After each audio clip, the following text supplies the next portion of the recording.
Had Manchester City blown it? Glenn Murray had just headed Brighton into the lead in the 27th minute, and anyone seeking final day drama had their hook. City had cracked at the worst possible moment. They had lost the nerve just as the hard work seemed to have been done. They had made a season's excellence count for nothing, and Pep Guardiola would face familiar accusations of overcomplicating at a moment that demanded clarity. Those would have been the headlines, the think pieces, the pub discussions if that sole piece of Stark defending from a corner had helped send the Premier League trophy to Anfield. But this City team is special. They had not fallen behind in a top-flight game since January, and perhaps that was exactly what they needed here, on a sunny South Coast afternoon against carefree opponents, the widespread assumption being that they would cruise home by doing what they usually do. The close-range header from Murray altered the reigning champions. Somewhere, perhaps in their deepest subconsciouses, had they persuaded themselves that the final chapter of this story could simply write itself. Maybe no amount of meticulous preparation, of cajolement from the tireless Guardiola, could completely mitigate for human nature. In hindsight, you wonder how anyone could have seriously doubted that they would respond.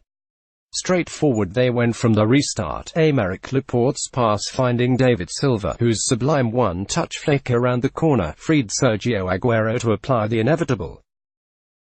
The job had yet to be completed, but in the spell of 83 seconds, it was as if a year's worth of pressure had bottlenecked before dissipating as quickly as it had arrived. Ogden, epic title race decided by millimeters and seconds. Man City ratings, Laporte, Gundogan both 8/10 as title clinched. Ogden, how Man City changed football forever. When next season's Premier League fixtures revealed, it was the hardest and most satisfying Premier League ever, said Captain Vincent Kompany, speaking after extricating himself from the delirious bundle into which City's players threw themselves at full time.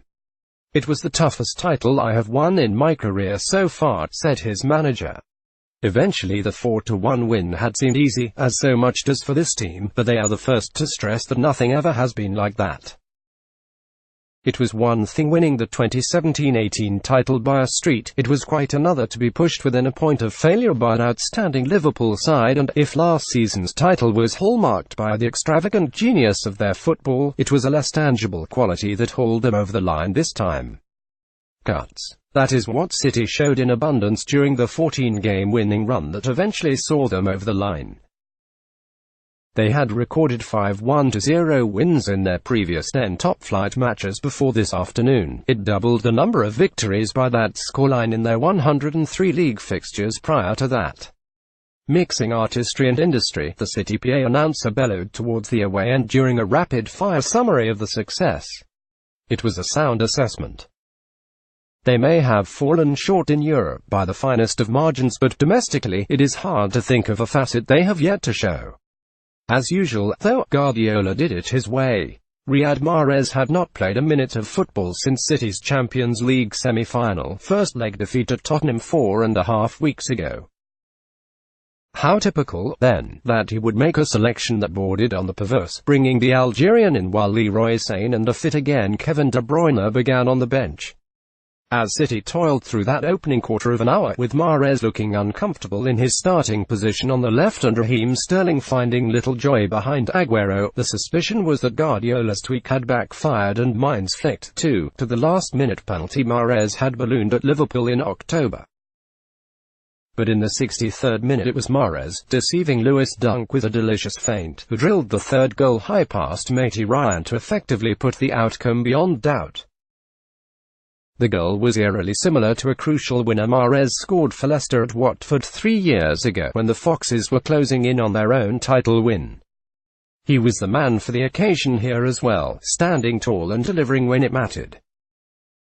For the squad players to the main men, City have made it an irresistible habit. It's a combination of a great group of players, great staff and an incredible desire to overachieve, Kompany said. The Belgian defender was replaced 4 minutes from time to a generous ovation from all sides of the ground. It had the feeling of a swan song, although there is no indication, as yet, of his or the club's plans for next season. Over the next couple of seasons, City will face the challenge of replacing the old heads, all doubted at different points in Guardiola's tenure, who have stood up like giants this term: Kompany, Aguero, the absent Fernandinho. The 2018-19 campaign became a stunning encapsulation of the winning mentality they have forged. Once they were finally back in the dressing room, City's players enjoyed the beers that had been laid on and launched into a raucous rendition of Oasis' Wonderwall, led by band member and die-hard City fan Noel Gallagher himself. Guardiola, meanwhile, was already smelling a repeat performance a year from now. "It will be tough, but we will be stronger," he said. "When you win 2 in a row, it is incredible. I have a feeling next season that we can come back and be who we are right now." They were looking down the barrel, but faced with the unthinkable, the City team's identity became clearer than ever.